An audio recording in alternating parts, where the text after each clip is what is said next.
Nagpangita ko sa kalami sa akong igagaw. Palihog lang DJ Sam, itago intawan na nga akong identidad. Maayong adlaw kaninyong tanan og sa imuha mga viewers. Nagpangita ko sa lawas nung katagbawan didto sa akong igagaw nga minyo na. Tawagan na lang ko sa pangalang Densyo. Sukad nga natilawan ako ang akong igagaw DJ Sam, di nagyud mawa sa kung hunahuna ang among binuhatan. 25 anyos ko ni adto nga time, samtang akong igagaw nga si Trisha, 37. Minyo na siya DJ Sam ug duna na siya 5 ka mga anak. Naapod siya bana, pero complicated na. Nawad-an na daw siya og gugma sa iyaha. Close ming duha ni Trisha. Kay mo inom man pud ni siya DJ Sam. Sabay pud kaayo mi sa mga bagay-bagay. Until one time, nagpakita siya og motibo sa akoa. Hubog ko ni adto nga time og naghigda-higda ako sa akong kwarto.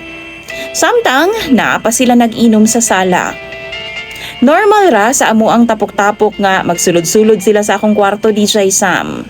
O kadtong higayuna, nisud si Trisha kay gusto niya nga mugawas lagi ko kay aron mo tagay pa. Apan sa iyang pagduol sa akoa, nikiss siya sa akong aping. Og normal ra na sa iya akong mahubog. Apan kalit lang na pukaw ang akong gana DJ Sam og naglips to lips ming duha. Pero dalikyat ra pod kay nahadlok pod mi nga naay makakita. Og didto amo nga natukod ang pundasyon sa among uwag nga way sama. Sa laing higayon na pod, nag-inom gihapon mi DJ Sam. Nangahubog naming tanan ni adto nga time ug murag gituyo gyud sa kapalaran nga didto sa ilahang balay. Wa jud ko nagtambay DJ Sam. Didto ko naghigda-higda kay lipong-lipong naman ko DJ Sam.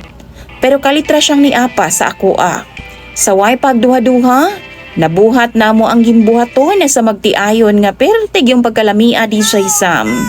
Pero napingis og nakulangan ko kay kawat-kawat raman.